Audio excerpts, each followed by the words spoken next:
JM Race Engines is a new business in north central Missouri that have you covered from top to bottom for all your engine needs. Purpose-built engines with the correct amount of clearance will get you to the end of any show, whether it's your local shows or on the national level, where you can't be let down by your equipment. With top-level professional machine work to all engines, your choice of build is totally up to you. JM Race Engines will give you the confidence to push your equipment to the max while giving you your preferred horsepower to boot. From LS builds all the way to your exotic level small blocks that your imagination can only dream of, they have you covered. But it doesn't stop there. They are also a speed shop that carries a variety of heads, carburetors, intakes, plug wires, helmets, and other safety equipment, and the best VP fuel on the market today to take you to the top. So if you're wanting mild build to wild build, let JM Race Engines help take you there.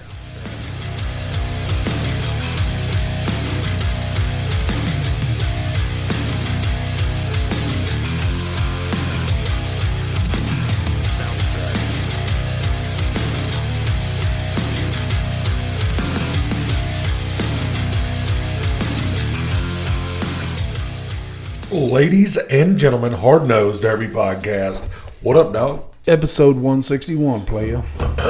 Whoop, whoop. I don't get a shit, but it's cool. I've been doing this shit a long time, man. When you think 52 weeks in a year, times 3, that would be 156. Right? Yeah. I'm not the mathematician or nothing, but I'm pretty fucking good with numbers.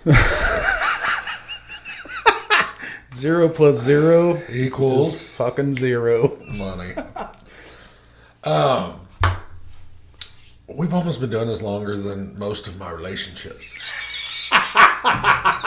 We are half to your wedding, to your marriage right now. No shit. Today. No. No? No. April. But, yeah, it do be like that. So, did a little derby last night. That's right. Shelby County Mo. Yeah. Love that venue. Still, to this day. I was pissed when I walked in. I was like, you sons of bitches. My daughter was with me. She said, what? I was like, they shortened the track 50 foot. They didn't just shorten it. They narrowed that yes. bitch, too. Yeah, I walked, and then they built ramps all the way around it. I know some people are going to listen to this and be like, sons of bitches. Well, I'm just saying. The whole time, dude, I was dancing on the berms. Yeah, you didn't know who was going to come over them, who was going to come up them?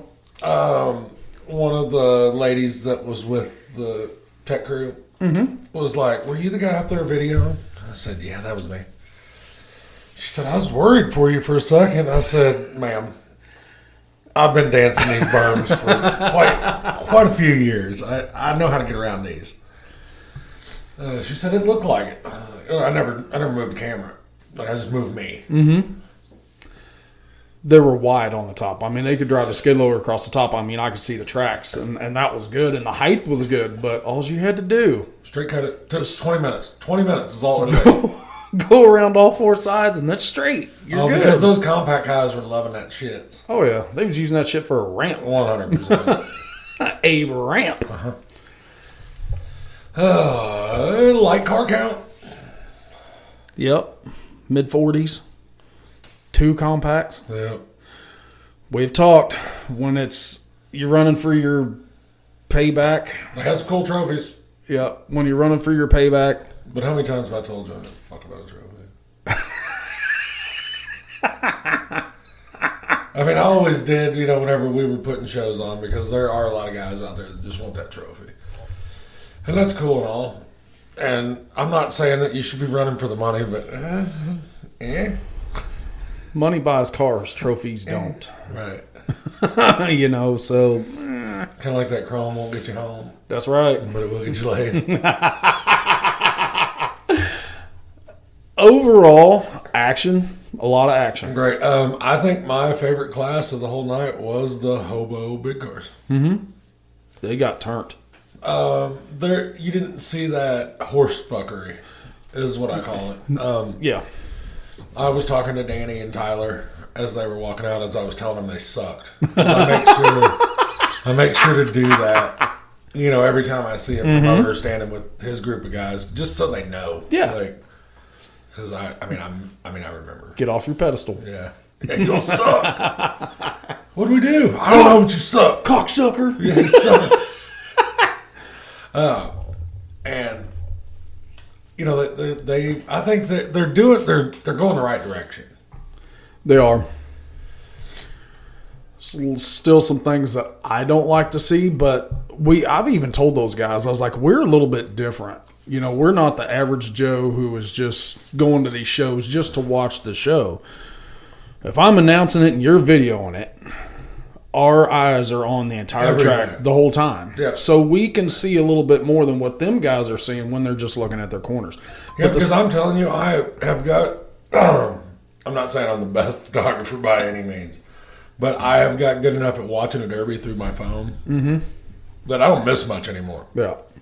I really don't. Somebody's like, hey, did you see this? Yeah. So, did you see such and such flip somebody off? I was like, yeah, I zoomed in on it. Yeah. You know, I mean, you see such and such hit somebody with that helmet? Yeah. Yep. I was video. Like, yep.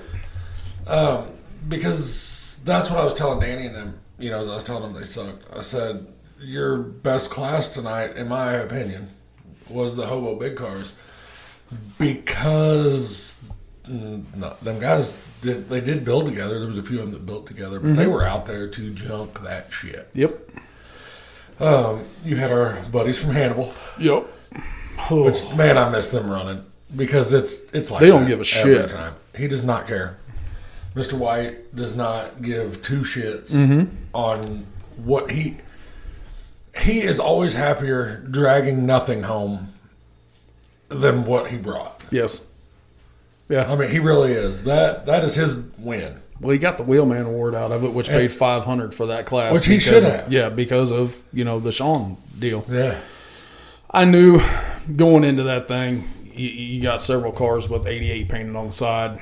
Austin was actually running his dad's roof sign. Yeah. Justin was running 88 JR.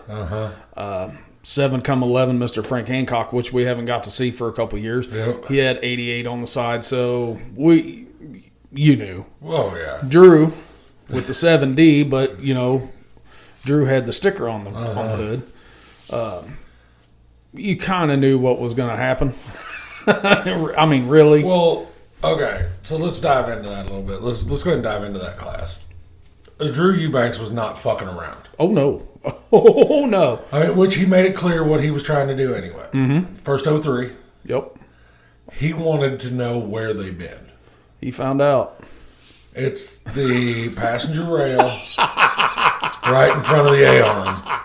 It did some cool shit. I've never in my life watched that. It imploded at the spring pocket.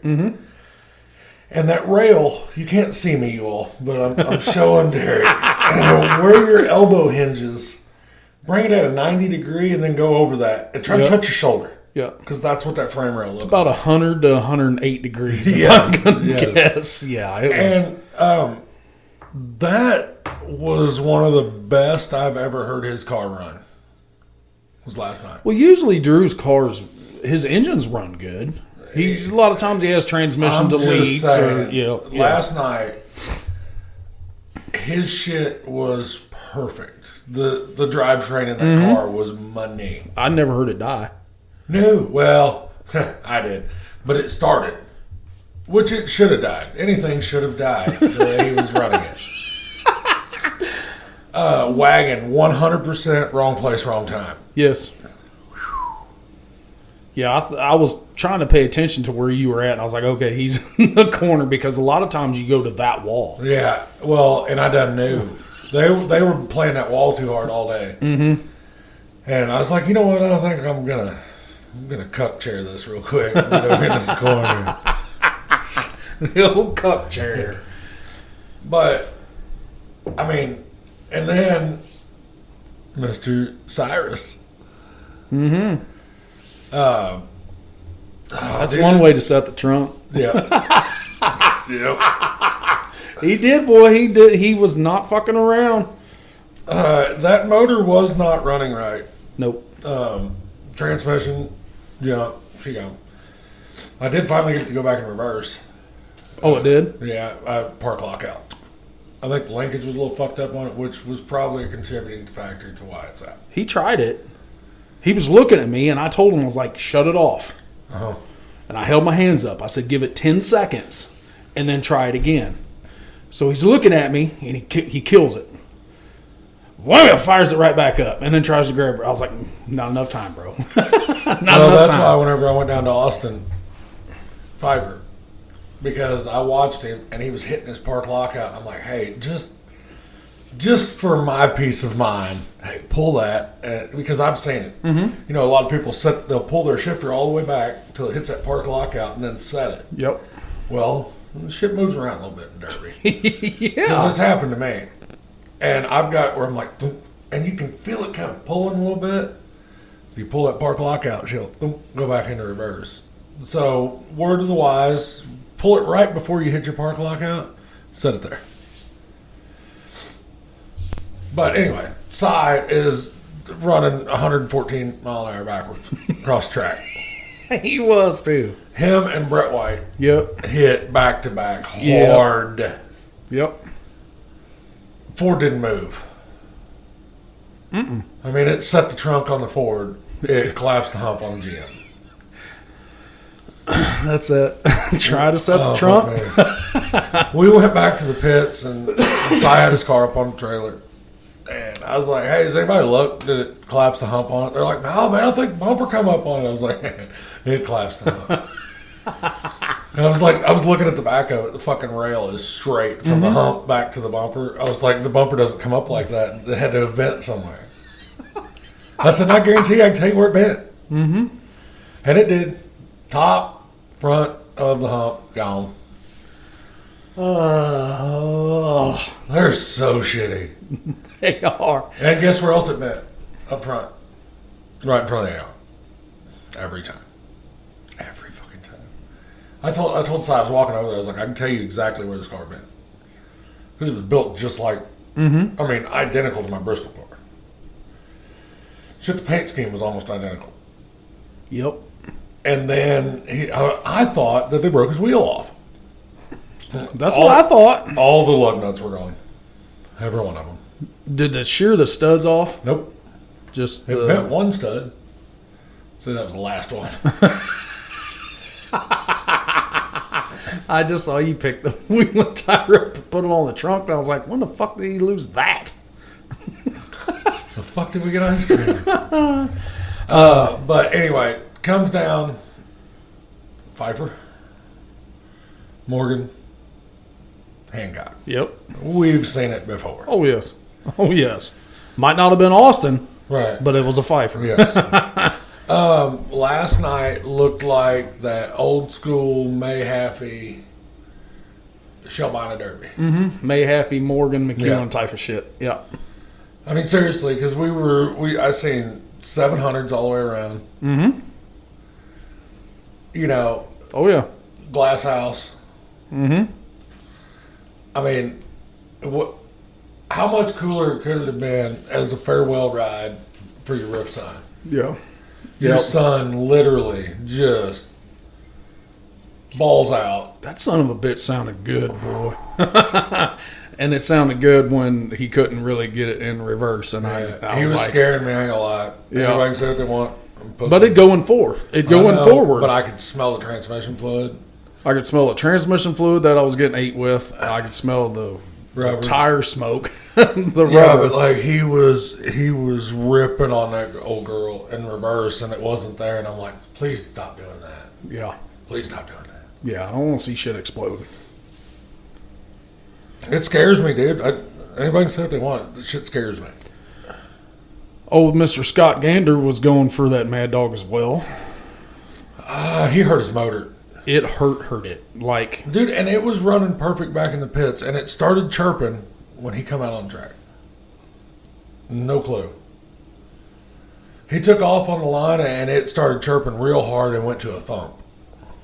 Yeah, then it went to a... But what I still don't understand about it is in that corner, whenever he was like hard on it, it was coming out of it. Yeah, the higher the RPM Yeah, got, the so more I don't clear know. it got. I don't know if it's a valve issue or lifter issue, maybe. Hell, it could have collapsed the lifter or something, but Because there for a minute I was like, oh, that sounds like valves on top of a piston. Looking for an exit strategy. so it's usually outside the block.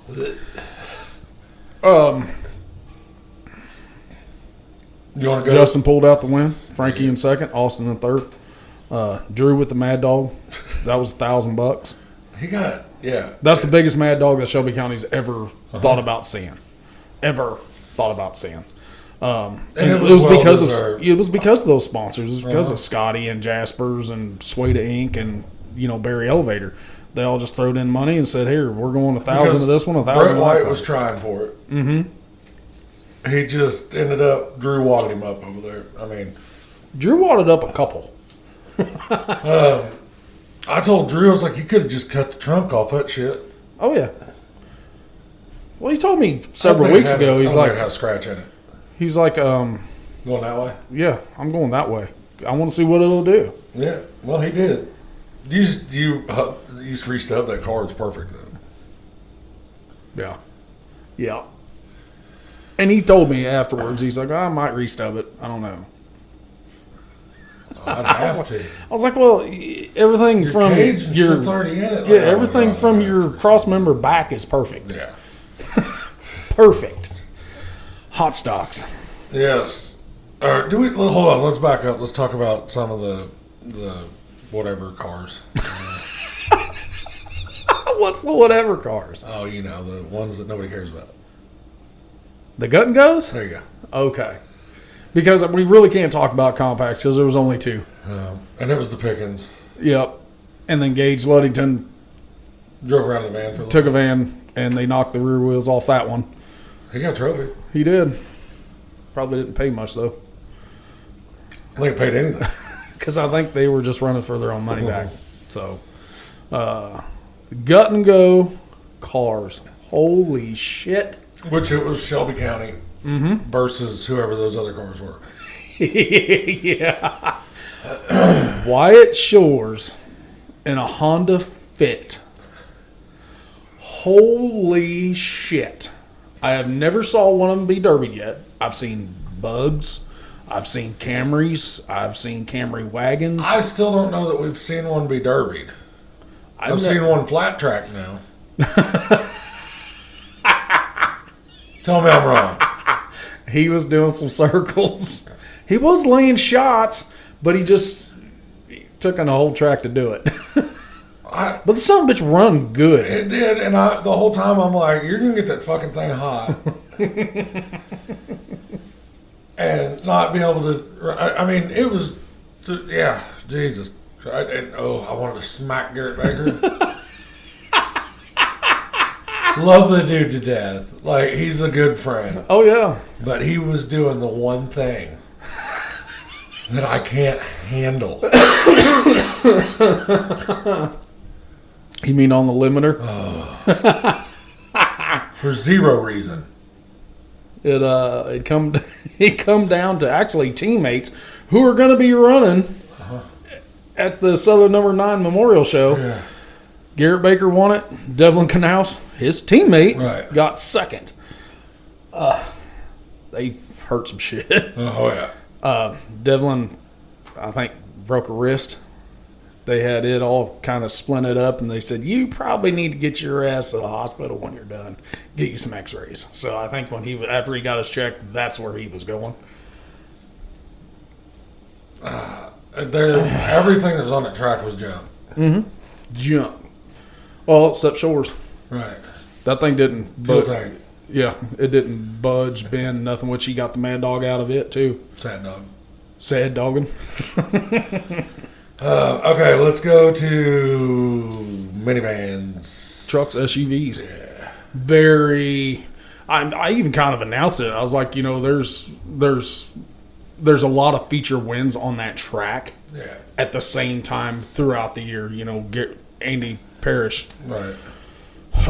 Blake Ward, Shores. Garrett Baker. I mean, those guys. They know how to cash a check. Those trailblazers are ignorant. I mean, ignorant. Yeah. I don't know why more people aren't using those off-road. Instead of a Jeep. I'm serious. Because those 4200s, you put a tuned ECM on them, and they go from 5800 to like 7200. I heard this. Yes, and their whole them bitches scream. Dude, a set of 31s or 32-inch tall tires on what those were running like last night. Mm-hmm. They'll put climb up some against a shit. Jeep. Yeah, they'll climb some shit. And as hard as they were, you won't abuse them like they were last night in the woods. No. I mean, I'm not saying that you wouldn't beat on them hard, but dude. But you just wouldn't hold them to the floor. And I never thought I'd say this. I was watching these mentally handicapped individuals overdrive a trailblazer. That almost sounds wrong. I don't know if I'm even supposed to say stuff like that. Oh, that's what you got to think. They did put a little bit of water out there at that point in time. Think about what I just said.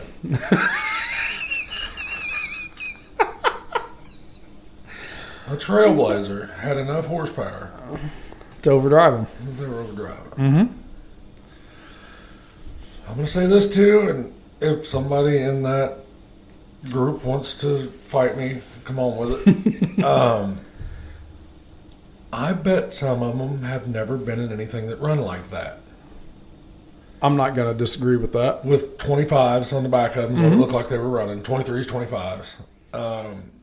7,000 RPMs. Locked and low. It had no option But but to run. Yeah. I watched one of them spin that motherfucker around in the middle of the track, and it spun it around so hard. It went a half again. Well, it was going backwards. Yeah. And they were still in drive, and it was blowing the tires off of it. And I was like, my big car didn't run good enough to do that. Wheelbase helps. They are short wheelbase. I understand that, but But yeah, they fucking get it. They do. They get it. And I wish everybody else, all these other shows that we go to, whether it's Nebraska, Iowa, Utah, I wish they would allow them and get rid of those fucking farm trucks oh yeah, and let you do those. Do the minivans. If you want to do a little truck, a Dakota S10 Ranger, whatever, that's fine. I ain't putting a Ranger out there against one of them. Oh no, they'd eat it. Which, well, we've seen it. I saw it last year at Pleasant Hill. I mean, they ate a Dakota. I'm saying this tentatively. If they keep that class, I may run one. Not the Trailblazer. I think I'm gonna You run want a Durango? Yes, sir. Fucking Mopar. Dude, I'm just telling you. After watching that one in MWFA class, Yeah. dude, that front end never moved. It didn't. The ass end dropped on it, but I'm not gonna use the back end anyway. Nope. Going that way. I want to put a Durango up against the front of one of them Trailblazers. I'll try it. Just to see. Yes, sir. Just to see. And I'm telling you, if I get to run one of them, I'm going to have that, whatever that 6-cylinder is, because it's got to be a 6-cylinder. 4.6. Yep. Mopar makes that 6-cylinder that they put in Durangos. Should be the 3.6. That runs. It runs, like, very respectable. Yeah. Well, enough with the Trailblazers. Yeah, Let's talk some big car shit. Jordan Wood, Austin Schaefer, Dino. Drew. Gil. I got Snapchats after that show. Guys, anytime we go live, they watch.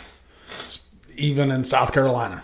He said, who was in that 56 car? I said, that was Matt Gill. He said, I ain't never heard of him. I said, you should have. I said, it was Junior Cardwell's partner at Border Wars in the first night of the two-man stock. He was like, oh, shit. Okay, yeah. He can drive. Yeah. I said, yeah, he can drive. The cool thing about watching Gil, and it's been like this He never loses cool. ever. That dude is calm, cool, and collected. Might be completely distraught. But But you'll never know it. Exactly. He's not going to let you see him sweat. Nope, because he was a fucking pinball for a little bit. Yep, and never. Like, never over-revved it, only put his foot in it when he needed to. Yes, sir. Trying to get out of getting pushed up in cars or whatever like that. The only shot that I seen that he took that was like, damn it, was whenever old man Schaefer come across there. Yep. In reverse. Yep. Yeah. In a Sedagan. Yep. In a nasty Sedagan. I would have never went forward in that car. I'm just saying.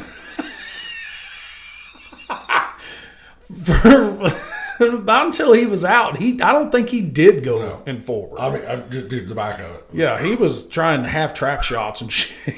It was nasty. I did not go to the driver's meeting. Mm-hmm. Were you there? I was not. I wasn't either. I did announce. I can't speak on what was said about the balls. Because there was a little gangbanging going on. Mm-hmm. From my end, maybe a little bit of holding. But what do you call holding? You know what I mean? I wasn't in the driver's meeting, so I don't know. I can't say they were holding because that was about the time Schaefer caught on a little fire, wasn't it? Yep. And see, I don't know, and I just can't consider that a hold. Well, I can't speak on it because I don't know that. Maybe I was hooked on his bumper a little bit. Couldn't back up. Yeah. Meh. You know what I'm saying? There was some tempers afterwards. You'll have that. Oh, yeah. But it didn't seem to be out. It wasn't. It wasn't out of control at all. No, nothing like that. No. The only thing that I will speak on that is, how many times have I said it? Take your ass kicking. Roll on. And bring more friends next time. Bring more friends. The problem is that he should have known that, and I'd say he did. He just wasn't. The other car didn't get in. Huh? The other car didn't get in. Oh. Okay. Corey's car was there. That is correct. Yeah, and it didn't get in. That would have evened some sides a little bit because he was going to drive it that way. Well, I'm just telling you, and you've seen it before too. Whenever you know the odds are stacked against you like that, you come out swinging. Go back to the Heber situation in Madison. Mm-hmm. You know what's coming after you. Uh-huh. Take it to them What first. did Rob do off the bat? Going that way. Uh-huh. Yeah. At a high rate of speed. Yep. Did he get his shit fucked up? Yeah. Yeah. But he knew.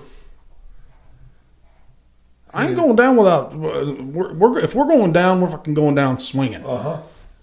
Yeah. Period. No ifs, ands, or buts. Yep. Whenever that hard line's drawn, you got to, I mean, it is what it is. Yep. But Grant brought a stock car to the hot stock. Mm-hmm. Because of a bumper. Don't get me started on the bumpers. Yeah. Looks like it held up really good. Yep. That was his first 03 build, I'm pretty sure. Of course, all these guys are building 03s after I won that cradle. They're still out there. Don't worry. Well, no, I don't even know if I'm going to build one. I was thinking about getting rid of this cradle. There you go. Yeah. But Austin Schaefer, come down to him, Jordan Wood, and Drew. Yep. Drew used the SN one too many times. Yep. Yeah, and it kind of did some weird shit. Well, it was way too fucking hard. Yeah. And I went and looked at it. He built the SN ever way too hard because it went down. Austin had the last two shots of the night on one of his really good friends. I got a Snapchat this morning. Looked like Jordan's got 2 broken ribs. Oh. And I would say it was from that. It wasn't the last shot. I'd say it was the shot before. Because the last shot, Austin backed past me all the way to the opposite end of the track. Yeah, and I the thought, dumbass holy damn shit. hung himself up. I was like, oh my God, he's going to, he's going to do this. Because the last shot, he caught both cars. Which, I'm telling you, that old car that he was in, was on her last leg. Oh, yeah. That's Not why saying it wasn't hard. I'd say that's why he did what he did. I'm not saying the car wasn't hard. Yeah. Because I've watched him drive some really, really junk shit. Yeah. He's good at driving shit that is on its last leg. We've seen that so many times. Tyler Milner. Yep. Mopar I'd City. say the Doba is dead. Yeah. Because he snooted that son In of a my bitch on opinion, he should have been Mad Dog. Yep. Yes.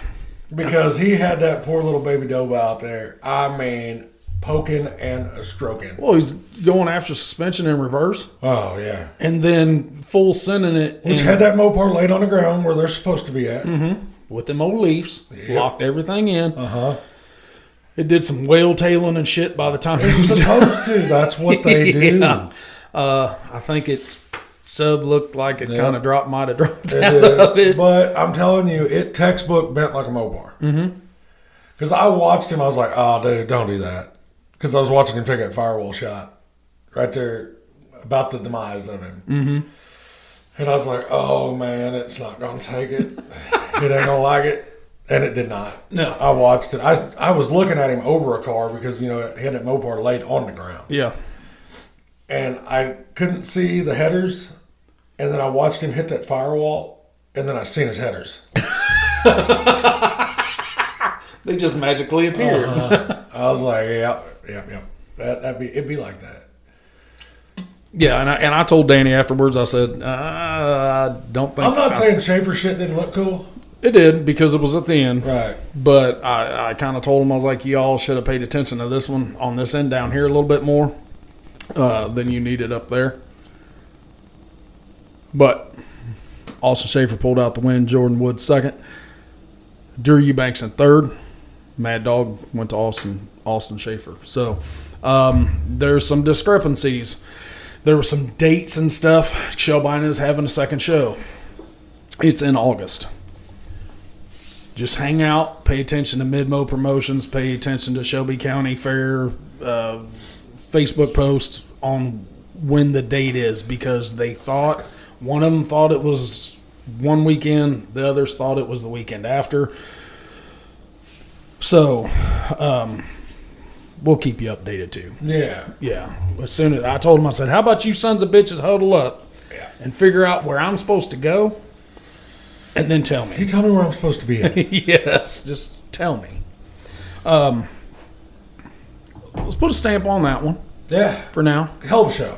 Under 50 cars and a way smaller track than what we like. Over before dark. Yes, 9:04. I believe that's when it was over. Perfect. Yeah. Just about 3 hours. Had a little 15-minute intermission. Oh, yes. Beer garden was still plentiful. Yeah, I went over there for a little bit.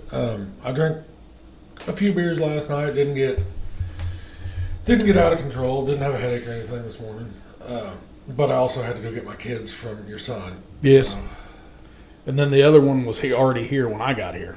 yeah. Because he's just stayed here. Well, let's go to Utah. Let's go to Utah. Be right back.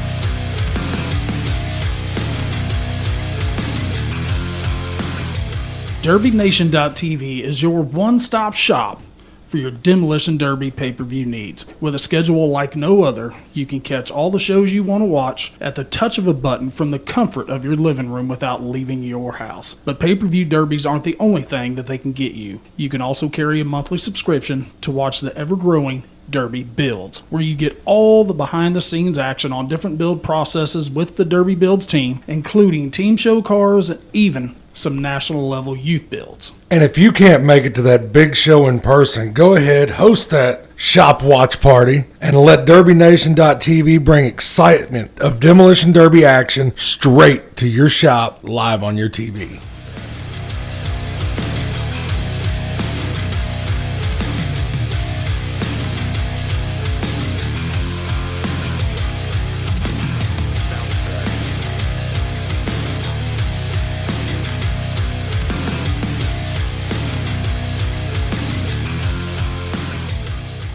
Well, we said we'd just go to Utah. Yeah, we found somebody.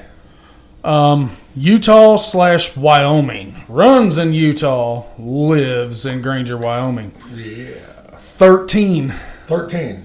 Not the number. Not the number, the letters. The letters. Casey Seiloff, what's up, Bubba? I'm doing well. How are you guys? Dude, just getting pumped as shit for Heber City 2025. How about it? Oh, man. Yeah, this year's going to be nuts. I've had my car done for about 2 weeks, and I go stare at it every day and do something different. So I should have waited to finish it. Yeah. Oh, okay. I got to start this off. How'd you all come up with the team name? Live, Laugh, Toaster Bath came from Sam Bandel had Live, Laugh, Love, I don't know, 2 years ago. And my father-in-law always sings a song about Live, Laugh, Toaster Bath, and I always just thought it was funny. So we just took it from there.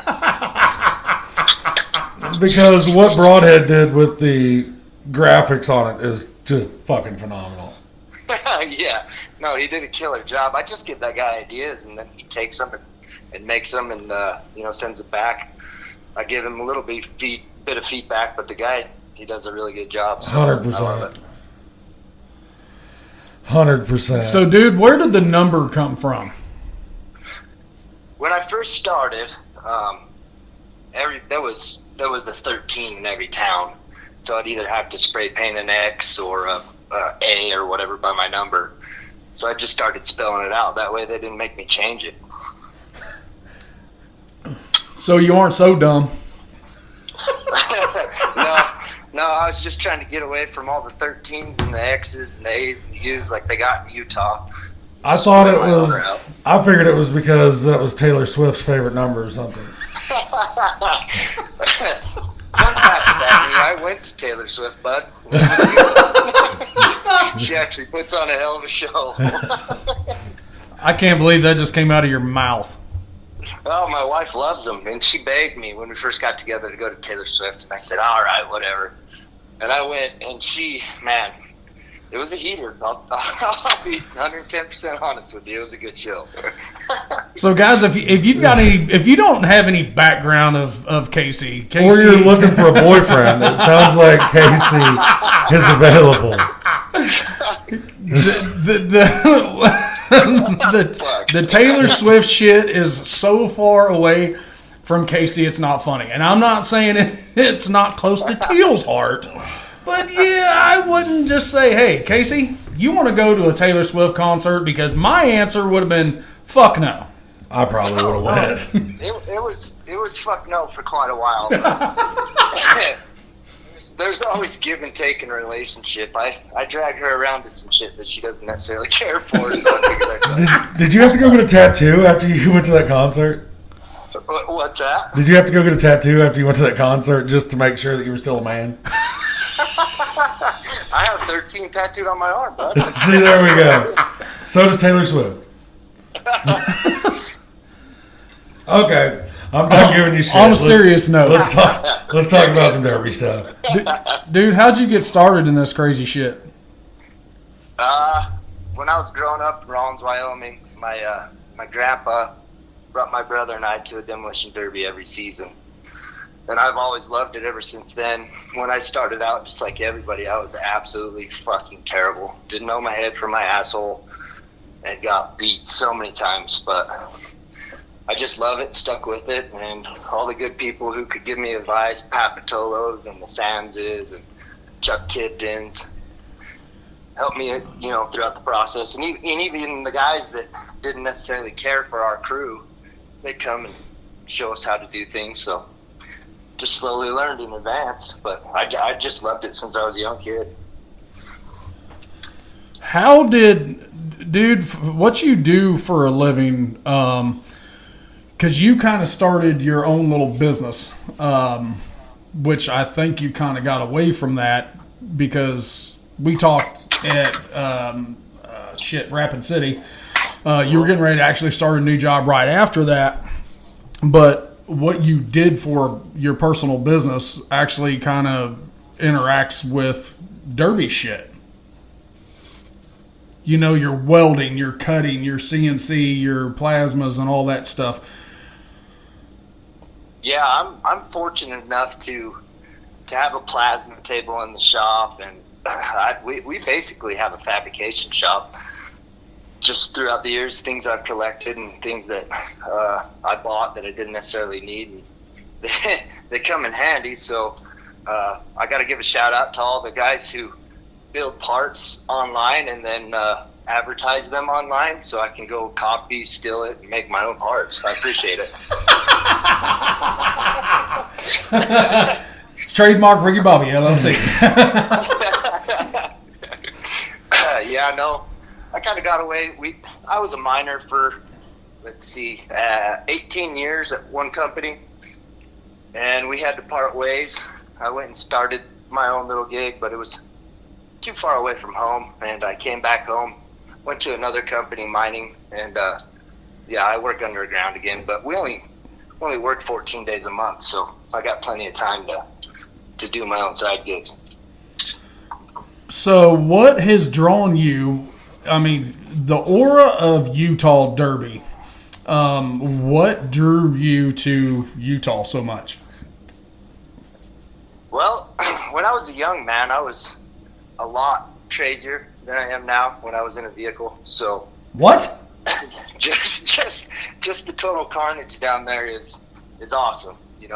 I've slowed down a lot, but the people, the views, the way the shows and the promoters take care of the drivers, and obviously there's money involved in most of that, which I don't generally win a bunch, but I do pretty well. So I really, the long and short of it is the feeling when you get there, the way you're treated, and everybody just became a family down that direction.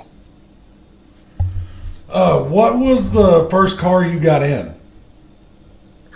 It was one of them shitbox 80s wagons. It was a Buick. I can't.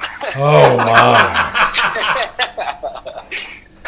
The ass end went straight into the dirt, and this guy, he was an OG at Derby at the time.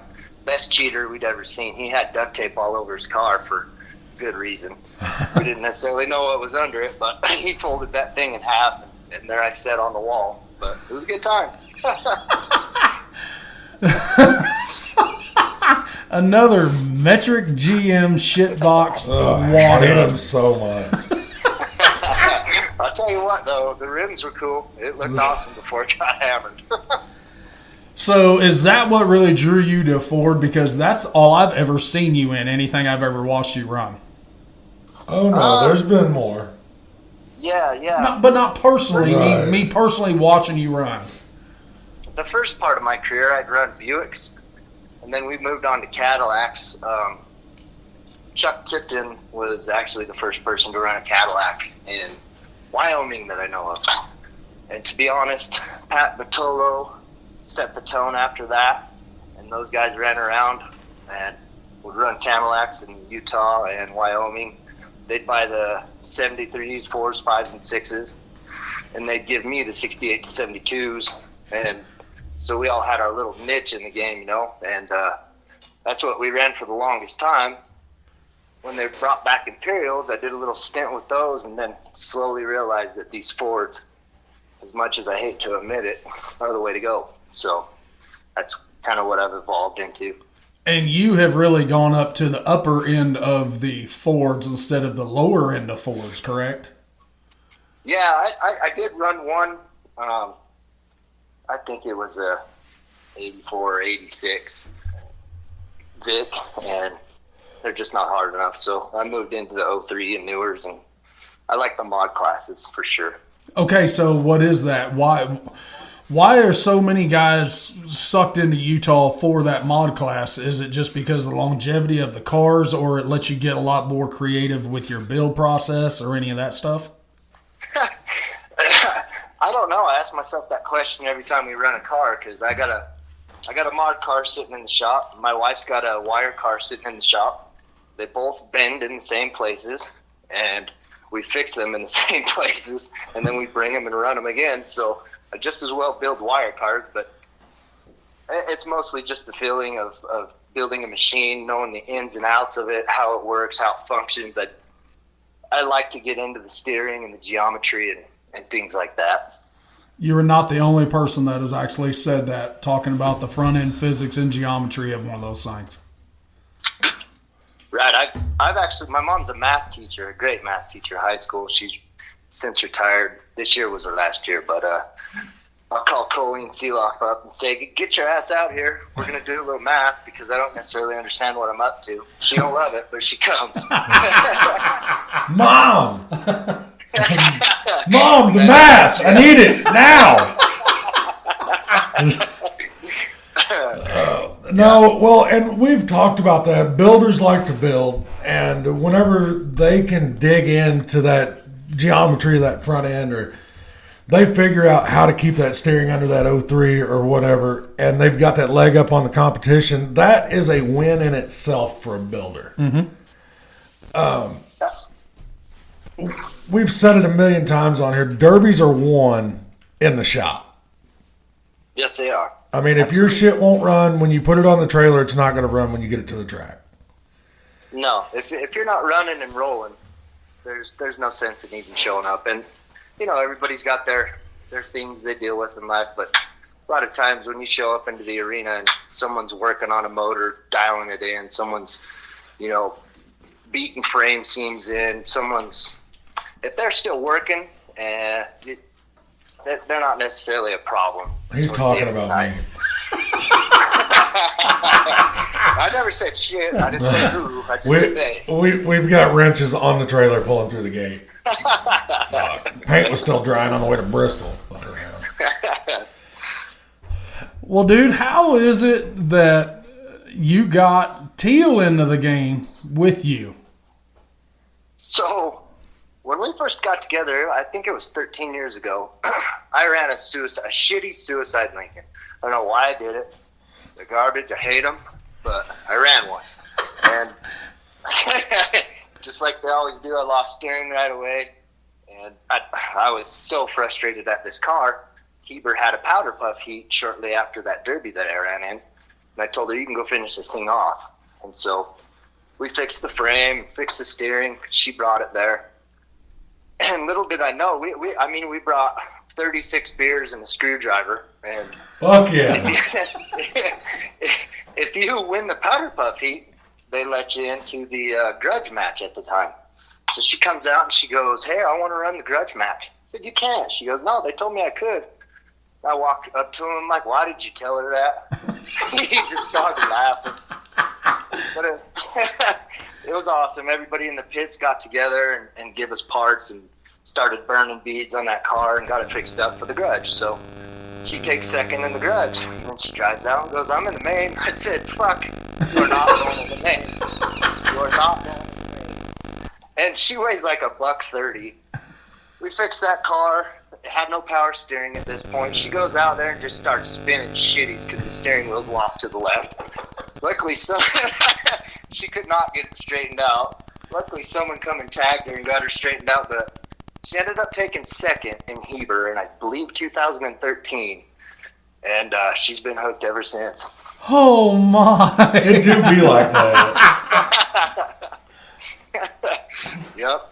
Because and to that point in my career, I had never taken top 5, probably. She goes and takes second in Heber, so it was pretty devastating. It's hilarious how that chain of events happened there. You know, hey, they said I could run the grudge match. Hey, hey, I made it to the main.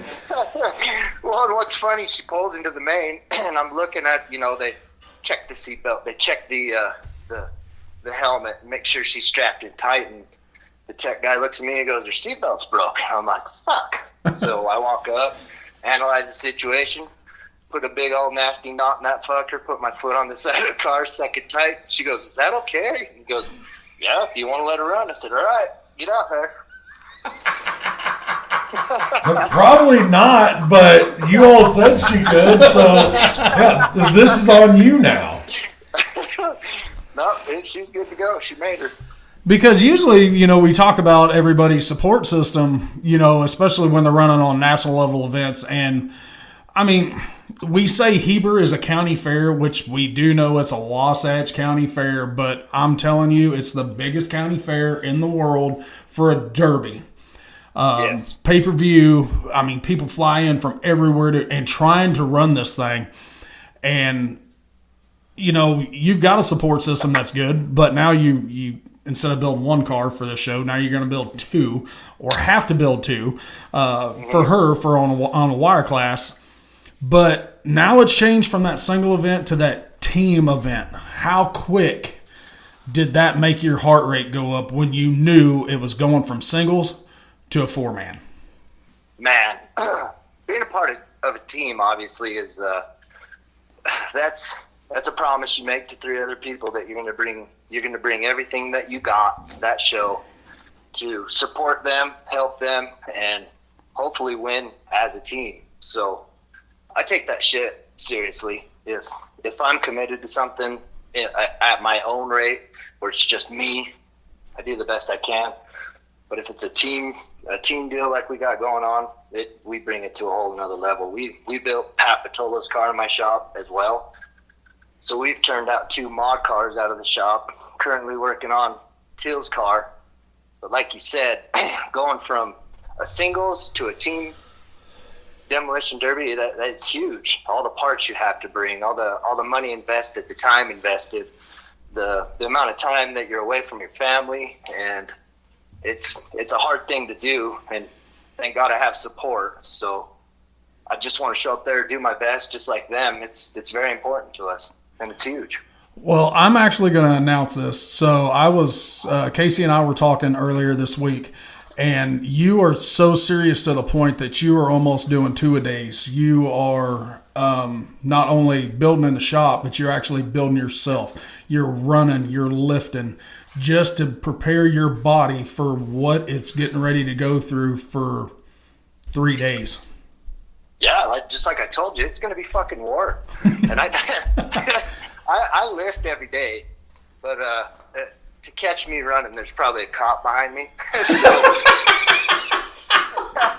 Or something bigger than me. Yeah, a couple dudes. But that's that's my deal. I always tell everybody, if you see me running, you better take the fuck off too. Yeah, that's no shit. Because there's not much I'll back up from, and if there's something that I'm running from, you better run too. Yep. Yeah, you're absolutely right, though. I had to get my cardio up as well, because it's a battle out there. And I've seen a lot of guys this year watching derbies on TV that had to stop a few times and get water, and who knows what was going on. I'm sure it was heat exhaustion and things like that. But I want to be at a physical and mental aspect, as well as parts and machinery. You know, we got to get to a level where I can not let the guys on my team down. Well, speaking of team, how in the hell did you come up with your team? So Sam Van Dal and I. That's kind of a dream team, really. I mean, we got introduced about 4 years ago, and it took about a day and a half to realize that we're both kind of shitheads, and we thought I kind of thought he was funny, he thought I was funny, and we just started hanging out. But he's a good dude. Pat Patolo is, longtime friend, longtime derby partner. We've been building cars since we were young. Pat's been at the game, and he's an excellent driver. He kind of retired for a while, but I talked him into hopping into a car and finishing off at Halloween Havoc last year, and he just got back hooked. He sent me a text message 2-3 days later, said, "I'll buy that car and all the parts in it."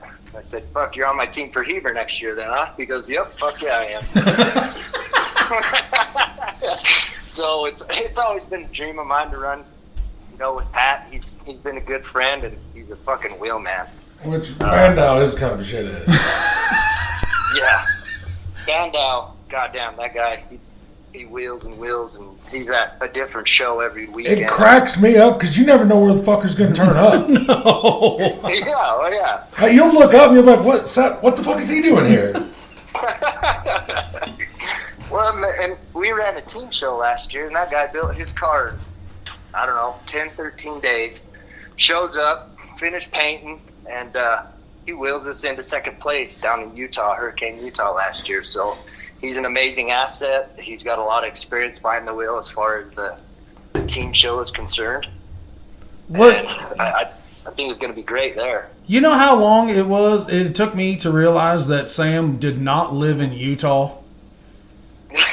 Yeah. You know, because Blizzard Bash, Mile High Construction from Utah, you know, all the guys he's running with at Utah, and then Heber and UTC and everything else. And I'm like, oh, Sam's from Minnesota. Holy shit, that's a long fucking drive. Yeah, man. That guy cruises everywhere. I don't know how he does it. He And then doesn't sleep, he's everywhere. builds and goes to derbies. I mean, shit, I asked he him was. last year in Utah, hey, man. He goes, yeah.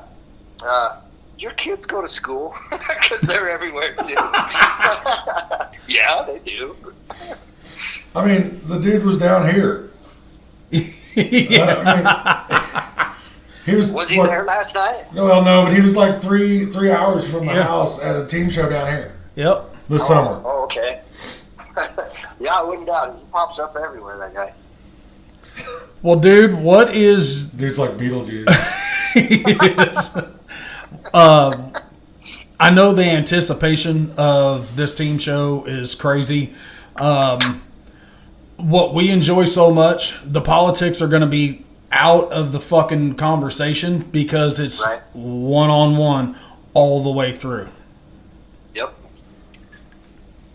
That is, that's key in Utah. If you get involved in a Utah dispute, you will be taken care of directly. So, and if you're not involved, I mean, sometimes you can just walk your way through a show, so it can go both ways. But with that being said, this year, like you said, there's no politics, and that's, you know, you get onto the later nights when it'll be more than one team out there. But that's my favorite part. You got to go in 2 teams, only one's gonna leave, and there's no bullshit. You got to fucking hit the other team. You got to hit them hard, and it's gonna be chaos.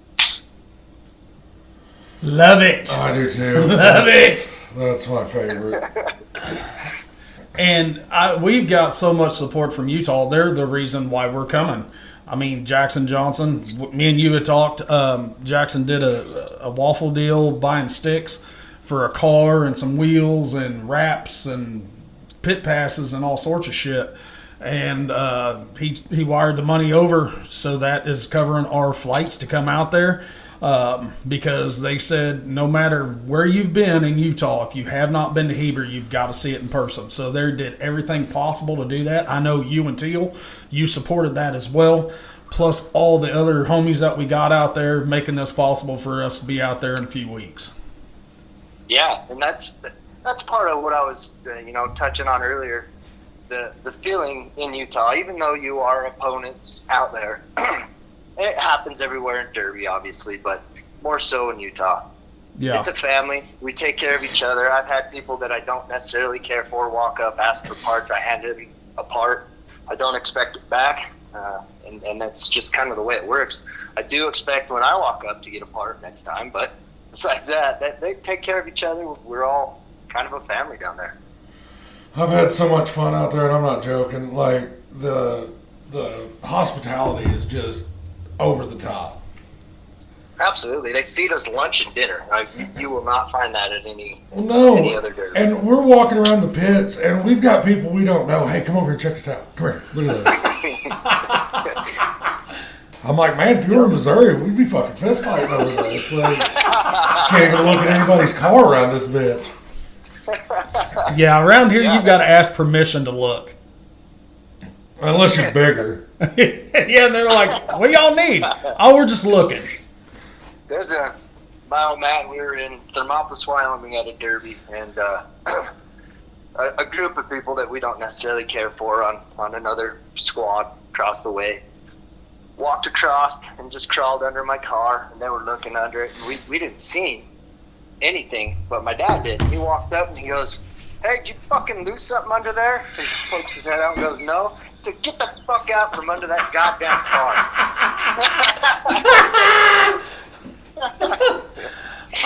Not today, Satan. Not today. Exactly, yeah. So I know exactly what you're talking about. Permission is always best, but they're pretty hospitable in Utah. I mean, they're open and welcome to just about anything. Hang out. have a good time. Shit, if they want to look under mine, they could have just went and looked under a stock car. Just go look at some assembly line pictures. Just Google a bear frame. Yes. That's what you got, bud. So with this, I know you're ready. The rest of the teammates, I'd say they are ready. Minus any little curveballs, are we going to see the Casey and the Sam that we know that are just going to be wide open, overhauling people? Or are we going to see a more reserved, just trying to make that big paycheck at the end worth everything? You ain't going to tell us that. Yeah, he will. I can't. Well, See? there's gonna be 2 tacticians on the team, and there's going to be 2 fucking hammers. So 2 hammers, 2 drivers.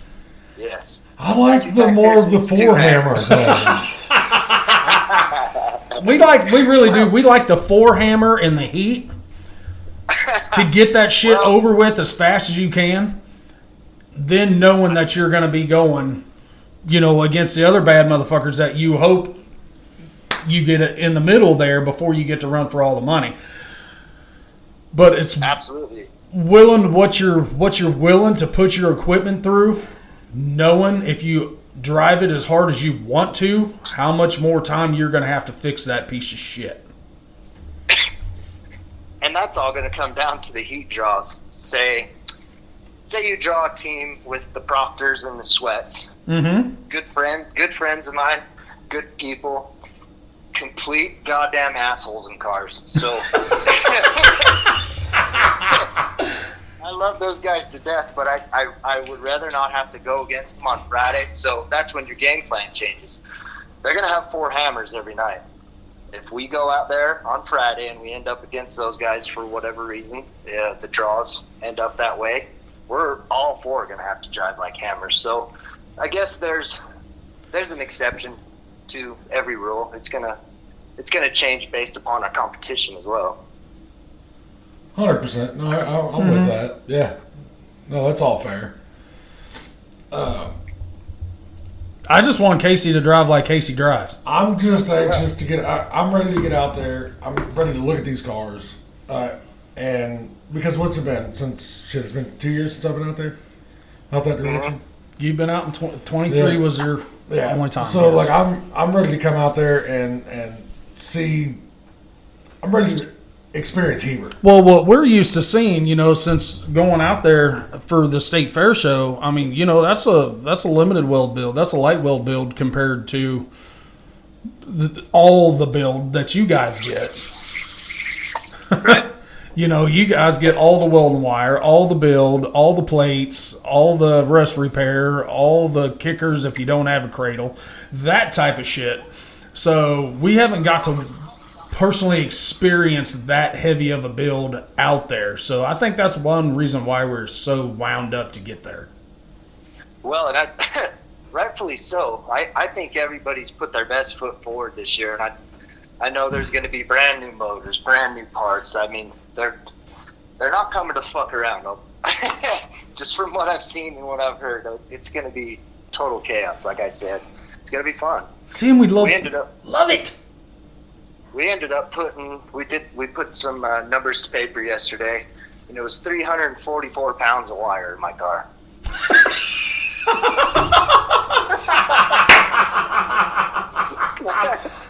Hey guys, I don't know if you're all math like Casey does, but that's roughly 8 pounds of 48 rolls of 44-pound wire. Yeah. Just throwing that out there. I'm a 250-pound human being, and we put a little over 100 pounds over that. So that's me. They put. I weigh 330. Yeah, we threw you in there. Hell yeah. Yeah. We expect total chaos. That hurts my neck. It fucking hurts mine too. But we are so ready for this. I hope everything goes well for you guys. We will be there to witness all this shit in person.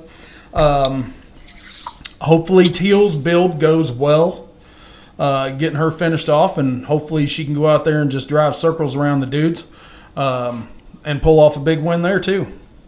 I hope so as well. And we as a Derby community, we appreciate what you guys do for bringing attention to a sport that some might think is a bunch of rednecks with no teeth running around and playing grab ass. It is not like that. No, the grab ass thing. Well, all right. Let me rephrase what I said. We fuck around as hard as we possibly can, but we're not stupid. Is what I'm saying. There you go. Yeah, no, 100%.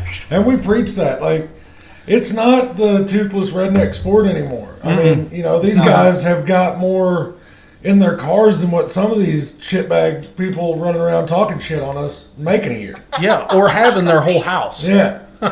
Exactly. Yeah. No, and we do appreciate that. You could bring comedy and knowledge and educate people, and a guy like me appreciates that, so thank you. Well, brother man, we will let you get back to the build. And get back to staring at your car so you can change some more stuff. I got to fucking double up tires today, so I'm not really gross. Looking forward to it. It sounds terrible. Yeah, exactly. Brother, we will let you get to it, and we will see you in a couple weeks. Thank you, fellas. We'll see you. Yep, Casey, later, Bubba. Bye.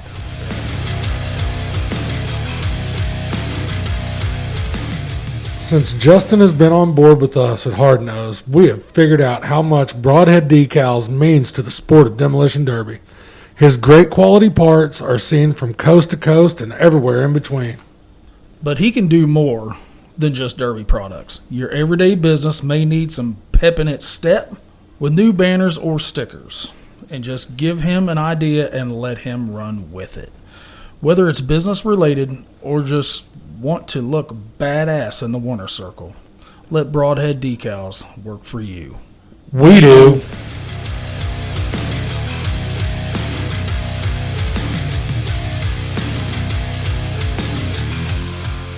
Well, we've been waiting to get you. Got him on the year before last over at Gold Rush. Yeah.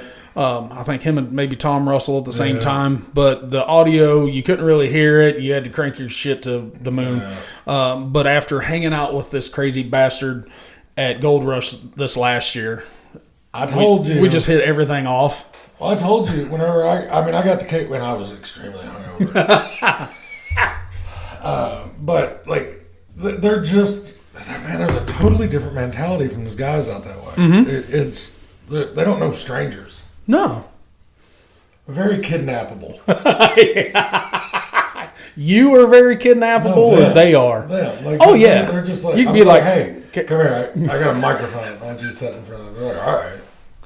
Yeah. Casey and his father-in-law were out there and just hanging out, with Mark Million and his family and Casey Johnson and his family. And what's Martin and dude? They're awesome. Yes. All right. Well, there will be another show here while we're in Utah. Had some discrepancies. Bad. Bad. Yeah. We've talked. It's so hard to manage a show outside your state. Because we've never done it. We never went out of our area. And they tried to get us to. I didn't even want to get out of our area. Right. These motherfuckers were wanting us 4 hours away, Well, let's get our second guest on. Okay. And try to shed some light on Bowling Green. Cool. Be right back.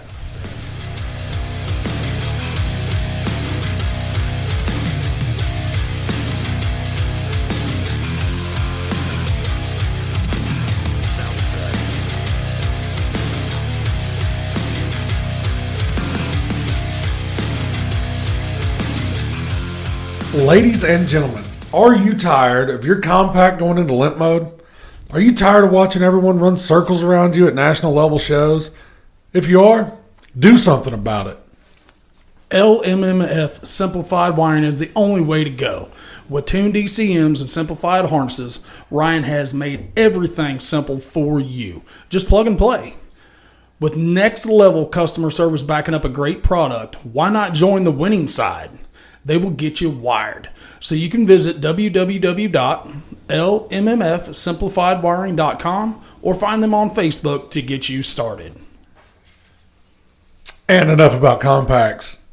They also do LS stuff. So for big or small needs, hit them up.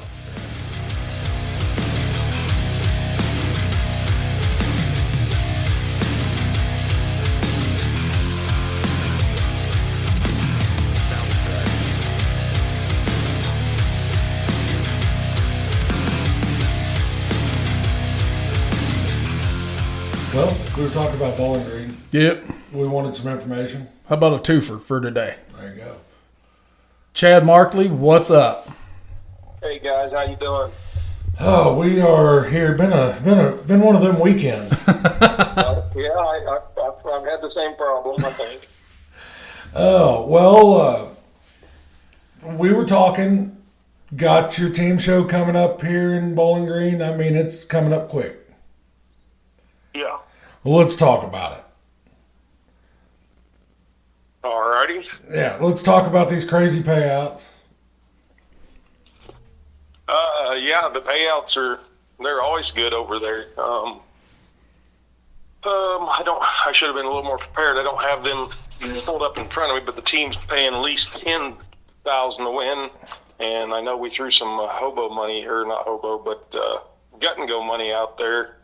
$1,000 to win the gut and go class too. So Derek didn't know about that. I might have surprised him with that too.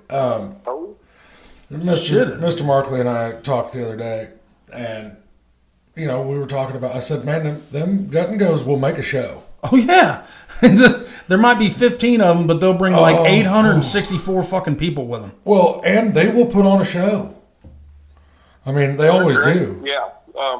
I think if we got, let's just throw a good number out there. If we got around 20 of them, 24 of them, I very seriously think there was a chance we could split them into 2 one-and-done heats and pay the same money to them. Now you're talking our love language. Well, that's what these guys around here, they love that shit. We used to do it at our shows. We'd have 35 of them show up. I'd be like, hey, guys, guess what? You want around 18 and 17 one-and-dones? Hell yeah! That's what we're doing now. Yeah, we need those guys, and they're there to have fun and entertain the crowd. Maybe not taking it as serious as the team guys. So they're the other end of the spectrum for the fun factor, and they put on a show for the crowd just as well as the guys that are there for the big money. Well, me and you talk, Chad. Those guys, the crowd wants to see stuff torn up, bend and explode. They want to hear radiators blow. They want to, hear tires popping. They want to see bumpers falling off. And I mean, that gut and go class, that's what you get. Yeah, that's exactly. It's old school, kind of the way we all started. I mean, the cars were a little bit more simpler back then, so more radiators and frame bending instead of plastic parts falling off and things like that. Right. But, it's a great class for people to want to have fun. So now we're going to have to dive into this a little bit more. Let's get this rule discrepancy straightened up. Okay. Yeah. Let's hear your side of it, and we'll elaborate off that. Okay. Well, I've tried to tighten my hobo rules up, which I don't know what they're labeled in the area. I believe Austin over there across the river's done the same with the front suspension being stock A-arms for the car you're running instead of being able to switch, mainly because I don't have a bumper height rule in that class, and that gets real ugly when we have to start doing bumper heights and swapping parts. And it kind of takes away from the hobo build. Right, and then it starts becoming more of a street stock or whatever they want to call it, where you got to go buy 3 different brands of cars to get your setup that everybody else has. Yeah, I mean, you're talking, you got to go look for Astrovan A-arms, to get the height out of the Fords and stuff like that. And that's not really the budget build that everybody's going for whenever you have to start doing that, because you're looking for spindles and ball joints and all that shit. Exactly. I mean, and we'll never grow the class if we let it go too far, too fast. Well, and it's going to eventually anyway. And I mean, just as well as I do, that's how the sport works. You go back to the basics, and then you start building from there, and then it gets out of hand, and you come back to where it started. Yep, get a few more people back in, or get some people in that hadn't been in, or get some of the gut and go guys moving up that wants to move up to that next level, and they don't have to spend an arm and a leg doing it. Right, and that's why, I mean, that's why we're starting to see this class take off more and more, because these guys are reeling it back in. It takes less time to build the cars. They've got less money in them, and they can go out and have fun with them. It makes the driver drive. Yeah, and they're still kind of a throwaway car because you don't have 6 months build in them. I mean, if you wreck the car, you pull your drivetrain and you start over. So there's some guys a little frustrated at Bowling Green. We let a set of rules get posted on our website that were last year's rules. They were up for a weekend, 3 days maybe, something like that, and that allowed A-arm swaps. And they called and I said, no, I apologize. We've talked and discussed this, and the other rules that you've been building the car to we're up, and that's what we're using, because the other guys, not the other guys, but everybody else was on the same page. So I felt like I needed to stick to that. Normally, I would, of course it was my fault, but I would take the blame and figure out the solution at the show. But we're far enough away from the show that a guy can change in A-arms.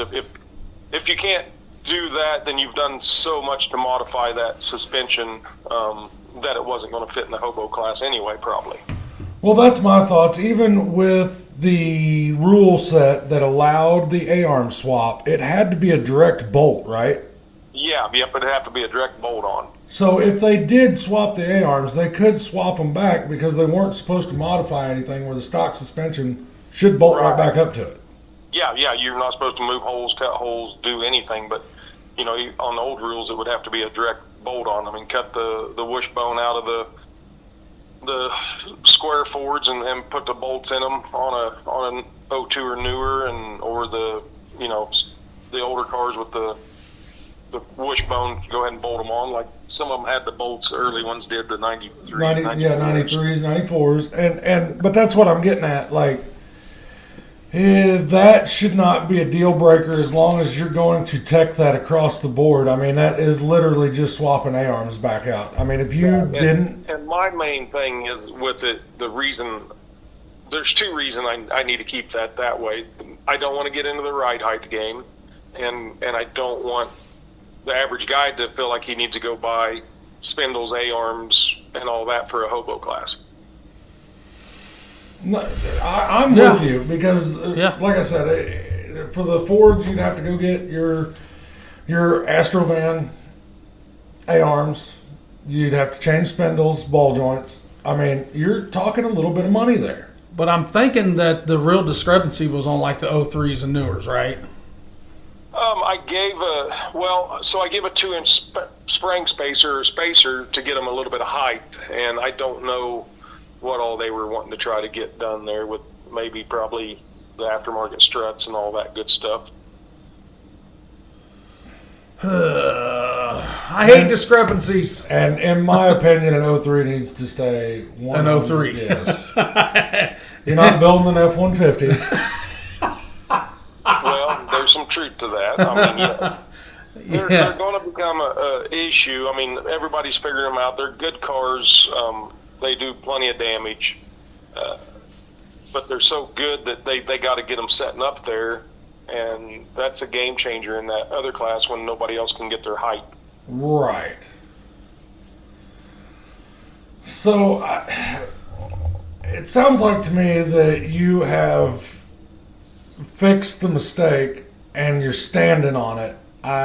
I mean, Yeah. What else can you want? To the original rules. right.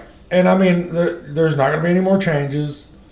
You've got the rules that had the discrepancy in it taken down. Yeah.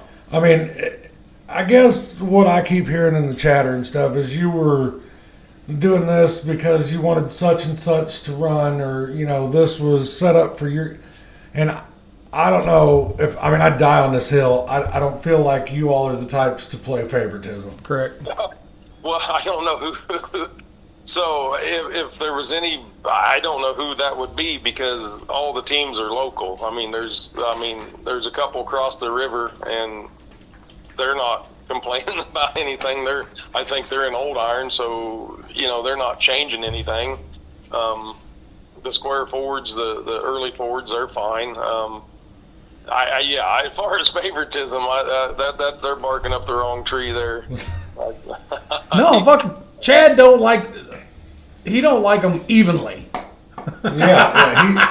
He dislikes everybody. Yeah, equally. because when you're attacked, you can't like a motherfucker. No. And if you're a promoter, you can't like I'm him. not there for story hour. We'll tell stories when it's over. We're there to do a job that we're hired to do, and it's difficult. And some days you wonder why you do it, because only the good ones that want to get, that's been pushed to, the guys that have been pushed to the gray area portions of the rules that don't want to build that way, they appreciate it when you're done, because the same guys are going to find a way to win no matter what the rules are, pretty much. And the guys that really need it, that have to have that advantage, they're the ones that probably get a little more mad that things are getting straightened up and it's a more equal playing field. Drivers will drive, builders will build, and crybabies will cry. Something like that. Something like that. But they're all, no matter if they're builders or crybabies, they're all important to the sport at this time. And they all have their place, because it keeps everybody on their toes and trying to do their job the best they can. Because half the time I'll know what somebody else's car is before I get to the show anymore. Is that because of, you know, people shooting pictures, making sure this is okay, this is Social okay, media. that type of shit, or it's the social media end? That or shop drive-bys, or people's friends aren't quite as good of friends as they might think they are. and I know where you're he's going not there. wrong. No. Somebody's selling somebody out. They're just doing it real secretively. Yeah. And this, I mean, I'm not talking about down there. I'm just talking in general as the promotion company in general.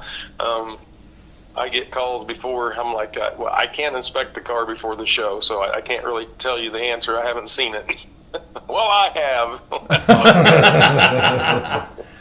So usually on those I haves, you just say, well, you come to the tech area and you point out what you think you saw in front of this guy and see if you'll actually admit everything, because they don't. Right, or they see something, you know, it's a safety thing, or a gas tank holder that's doing, you know, it's not doing anything, or it's, you know, it's something that, well, we can't have a down leg or something. I said, well, that's going to the sheet metal. It's right in the middle of his driver's door, so I don't really consider that, you know, an issue. That's driver safety. Yes, yeah. People don't look at it that way, though. But no, they look at it as it's, you know, going clear down the frame rail. Oh, Jesus Christ! Even if you've got 4 down tubes, one on each corner of your 4-point cage, if there's one in the center, it does not matter. No, not at all. It would have to fold the cage in half before that down tube mattered. Yeah, it's going to have to be a real rock box Son of a to bitch. matter. It pisses me off, Chad. It drives me insane. And I mean, that's going to get me all worked up. Yeah, he's got fucking veins showing in his forehead right now. Did he have a bad weekend or something? No. We had a good weekend. It's just that right there. I don't know how many times I have had to fight somebody over that rule, and I'm like, he doesn't want his hip broke. Bingo. I get it. Yeah. I don't want his hip broke. But No, back on. I mean, Bowling Green's coming up fast. I think there's 2 or 3 teams probably not going to show because of this rule deals, and that's good money over there. If you've got a way to put the team together, you need to get over there. If you've got a way to put a gut and go together, that's pretty good money for one and done gut and goes in the area. Hell yes, it is. Yeah, so you better hold on, because if they know about it, Oh yeah, them bitches will come in groves. yeah. You better. I'm going to put you guys to the test and see how many of these guys are listening to you, because this is all in your guys' hands. I'm putting you on the spot to get you some gut and goes over there. We're not promoters anymore, Chad. That's okay. No, I'll do I'm this not. because I know enough of these I'm gut and go guys. I'm putting a challenge out to you. Oh, okay. Because the BDS crew. Yeah, we'll just send one text. Yeah, and I bet we get you 7 of them right there. Yeah, well, I'm telling you, if we get over 22 of them, there's a good chance we're going to split them up into 2 heats and run for the same money. Now that is a 1 in 11 shot Yeah, of taking home a G. a G-Bird. Yeah, in Yeah. a $250, $300 car. Yeah. A go have fun car. Well, that's better odds than any casino you'll ever go to. Oh, I promise that shit. Sure. I promise that. And I guarantee you won't have near as much fun at a casino as you will in that gut and go. No, you won't. You'll feel a lot better losing that money there and having fun than dumping it into a machine at the casino. Guaranteed. Well, Mr. Markley, we wanted to get you on. We wanted to talk about that a little bit. We will let you get back to your Sunday. Yeah, I will mention one other. I've got a show going the same weekend at Burlington, Kansas, and it is my bone stock with Eastern Kansas exceptions, which is headers and a loaded bumper. But it is a singles event with heats, and we're paying $4,000 to win bone stocks. Whew. If people are looking for the payouts, they might want to get on the CDDA Facebook page. Word. Facebook, yep. Because these guys they're putting the money there. The money's there. Yeah, the fair boards are ponying up. The derby's important to them to keep rolling and to put people in the stands so they can keep doing things for the 4-H and the kids and everything, and they're learning that they've got to start supporting the derby more and more every year, and it'll pay them forward 10 times. What did Kevin Costner say? Build You it. build it, they will come.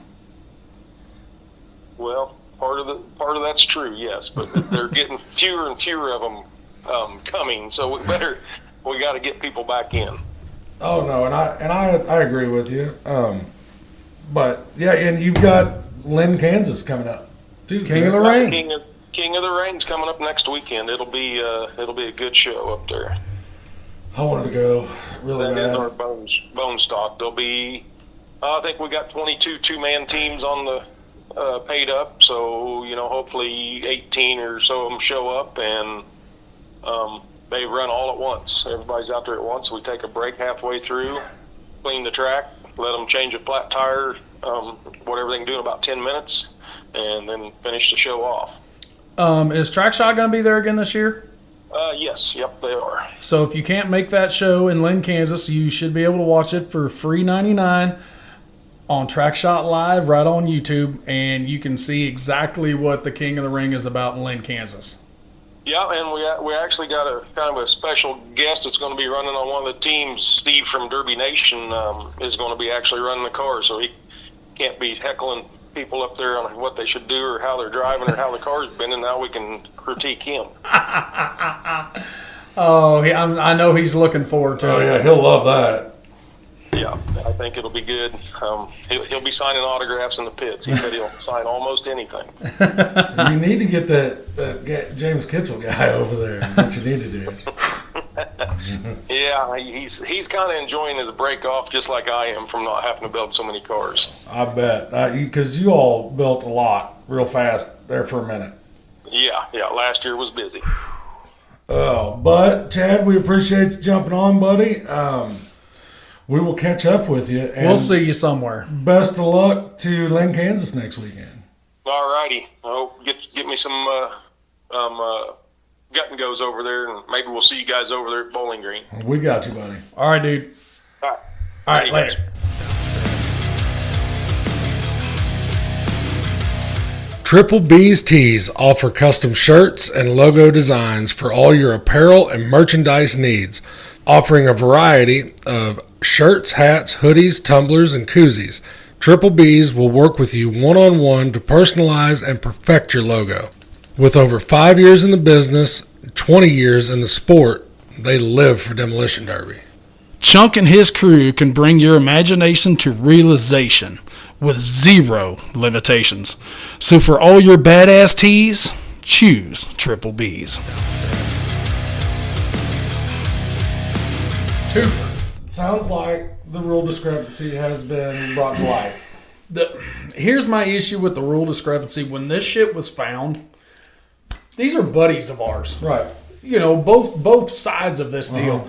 And there was ample enough time to figure out where Fix the fuck it. up happened. Yes. And fix it and move on.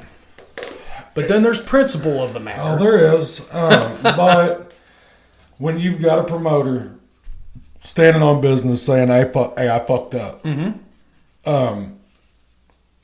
I fucked up. I'm trying to make this right. Correct. And because I've looked at the rules for this, guys, I mean, 3 weeks is a load of time to build a car for this. I mean, a load. And that's coming from me. You know what I mean? And That's what I was just getting ready to ask. And I'm being 100% serious. You know, you take a good builder, you know, somebody that is like hard dick dedicated. Well, we talked to Austin right after this show last year, and what'd they say? Yeah. They did 2 or 3 cars in like 2 weeks. Yes. That's what I'm saying. Like, you take somebody that's good, got the shop in their backyard, you know, they've got their buddies out there. Adam, PJ, them guys, you're talking 3-4 day builds on these. Yep. So, yes, a rule discrepancy that fucking sucks. You just heard it from Chad. We fucked up. Something got posted that wasn't supposed to get posted. Mm-hmm. They took it down. They addressed it. And fixed it. Yeah. They're paying the money. You know, the money's there. I guess the money's there. All the money's. All the monies. And then, now they're throwing more money at the gut and go. Mm-hmm. $1,000 to one Gut and Go show. And if there's more than 22, you heard it from him, they're going to do 2 of them. Just like what we used to do. They're going to split it into 2 features, same money, both sides. Yep. Well, that right there is enough that I know whenever we were putting shows on that our Gut and Go guys would have been like, all right, we're bringing all the cars. Yeah. I mean, that's how we ended up with 75 of them shits here. Yep. There To were run several heats. times we ended up with 40 Gut and Go cars. 40. Constantly 25 plus. Yes. Every show. Yeah. Now, I would put 25 of them on the track. Oh, yeah. But usually if I hit that 30 mark, It's we're splitting that shit. yeah, 15 and 15. Uh-huh. You got to take out 14 cars instead of taking out fucking 34. Yeah. Deal. So, yes, we agree the rule thing sucks, assholes. Sucks dick for coat. But The whole part. it sounds like to me that it was an honest mistake. Mm-hmm. I don't think it was a mistake to try to get at anybody. No, it wasn't. I don't Or think. take away from anybody. I mean, No. I don't think that either. I think well, I don't think Chad's that person. yeah. Leon, maybe. Yeah, Leon, that's what you get for not answering my text, you dick. Now he's going to kick me in the penis. He's got us. Is he coming to Utah? Because, guys, we are, as soon as we're done here, Yeah, we're going to we are booking flights. Yes. Thanks to everybody for the support. We got a little, we're not going to tell you guys where we're coming in because we don't want paparazzi just blowing us up. Right. on the way. So we're going to be really discreet about this, kind of like a T-Swizzle. Yes. 100%. You know, while Casey's chilling with Taylor. I'm going to Michael Jackson, Derek. Whenever we get there, I'm going to cover him with a blanket. Big fucking blanket. Just to get over my head. It's one of them moving blankets. Like out of a U-Haul. That'll work on my dome. But no, we are going to book some flights. Somebody else is going to take that ride with us. He's not just taking a ride. Well, he's going to take a drive. JM Race Engines, we just got confirmation that he will actually be vending at Heber City, Utah, Destructive Behavior 2025. And if you need parts before that, holla at him. He will order those in. Mm-hmm. Bring them with him. Fire suits, carburetors, heads, intakes, MSD boxes. He's going to have fuel with him. He's going to have engines with him. He's going to have the 427 cubic inch Dark bad son of a bitch raffle motor. Yes. We're talking Dart block. Yep. AFR heads and intake. Cali rods. Double roller timing chain. I mean, I'm looking at the list. It's a lot. I mean, a lot. Eliminator intake, 1050 CFM. Brawler on it. It's got to have that much to Pedkey headers. Get some 2-inch collectors that are retarded. This thing, guys, he has it on a run stand in the bed of his pickup. You can hear it run. You can hear what it does. I believe it's $100 a ticket, or 3 for $250. He informed me this week if somebody from Utah wins this, he will deliver it. Yeah. Deliver it. So, guys, you can get a hold of, it's Michael White. You can message him on Facebook. His phone number is, actually, he gave us his phone number, which we have, but 217-248-8575. That is Micah's personal cell phone. So if you guys You can also find that in porta potties all around the United States. I wasn't going to go there, but you kind of did. From California to Ohio. But if you want, you can do PayPal or Venmo for a raffle ticket. He will do those for you as well. Sexual favors, over the pantsies, all that good stuff. But he'll hook you guys up. 100%. He's had the opportunity. Possibility to maybe vend UTC the very next week. He hasn't decided that yet. I think Brad and the guys from UTC, they conversed and they said, well, we don't never have vendors, but if you're coming out here all the way from Missouri, well, why not? We talked about it and even talked to Micah about it. The way he's got that trailer set up and the stuff that he's keeping in stock, he needs to be at every team show. Yes. Headers. Heads. Radiators for days. All thread. Sky high steering shafts because he is a vendor for Sky High. Yes. And Petke built headers. He's a vendor for Petke built. 100%. You know, he keeps like water necks, stuff like that. Batteries. I mean, Optima red tops. Yes. It's the stuff that you lose from time to time. Yes.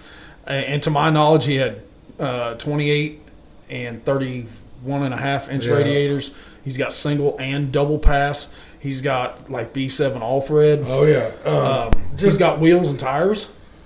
He got rid of his tires, but I think he's got maybe a few full sets that he held over. But I mean, valve cover bolts, stuff that you don't think about, valve cover gaskets. Because we've seen that. Hell, I've had cork gaskets push on me before. Oh yeah, fuck cork. Nah. Hate them. Yeah, I know. I'd rather cut the old beer box up. That's no shit. But carburetor gaskets, it's the little shit. And the baddest head fuel gaskets on the market. Head gaskets. Yes. LS shit too. Yes, dude. Not just small block stuff. We watched it at Border Wars. Mm-hmm. Dude, blow the head gasket. Come over there. Ask Micah. Well, not only did he buy the head gaskets, He bought the head. Yeah. He bought the heads too. Yes. It's like, well, we're just going to make sure we don't have this issue ever again. Because it wasn't necessarily a head gasket issue. It was a head issue. And he was like, man, fuck this. Let's do it all. But he had them. Yes. That's what I'm saying. Like, Yes. what he's doing is definitely helpful to the Derby community. And guys, he can. I went to his engine room the other day. There's a lot of motors in there, but he's got like an entry level 355. It's not crazy, but it's a good piece around that $4,200-$4,500 mark. You know, so if you guys are out there in Utah, That's that sewing machine motor. yes, that some bitch don't quit type of shit. And if you want that, just reach out to him, to that phone number. He might be able to get it thrown together. If he doesn't have it, he might be able to have it thrown together by the time it is time for him to leave. And the cool thing about this crazy bastard is he stands behind the shit. Yeah. I watched him sell a motor at Border Wars. And he told this guy, hey, if you get this in your car and something isn't right or you don't like the way it, he said, call me. He said, I will drive to you. Minnesota. Yes. Minnesota. And make sure it's right. Yeah. It's hard to find that stand behind Correct. person these days. You know what I mean? Because there's some motor builders out there right now that won't. You could be one of the baddest dogs in the yard, and you've spent 2 months trying to get a hold of this dude, and they won't even give you a call back. Right. So customer service goes a long ass ways. Fucking A, in my does. opinion. Yeah, your opinion doesn't matter, remember? That is correct. Our opinion does not matter. But I think this is a good spot, dudes. We're getting ready to book some flights. Yes, sir. We will let the people know that need to know what time we're landing and all that stuff. We're not done with the Utah stuff yet. So we're going to do everything possible to get as many of the Utah guys or promoter that's going to be on the destructive behavior side. Lynn, Kansas is next weekend as well. Well, this coming weekend, you can watch it on TrackShot Live, free 99. I will not be partaking in that. I actually have a family function for next week. But then we've got Lucky 7, Boone County, 2-man team show. Full-size, bone stock, big cars, hobo little cars, and 2-man mod compacts. Yep. For all the monies. I believe it's 4, 3, and 3 for a 2-man. That's damn respectable. I will be there for that, and then we will leave the next week for. I still don't like it. Get your flight on. Get your flight on. Taking my boy with me this time, so I can't just get shit hammered to get on the plane. What, motherfucker? I'm not responsible enough to hang out with a fucking 13-year-old. I'm supposed to make you do that. Well, that's what homies are for. What's that famous saying of Cody Brown? If I do you a favor, that don't mean no, you owe me. I got you if you got me. Right. So, good stopping spot. Dudes, thank you. Casey Seiloff. Live, Laugh, Toaster Bath. Get on Triple B's Tees online store. You can get those shipped right to your house, or they can have it ready for you when you get to the Destructive Behavior Show in Heber on Thursday to watch this badass show that's going to go down. Hell yes. Got any last words? Nope. Make jump, boys.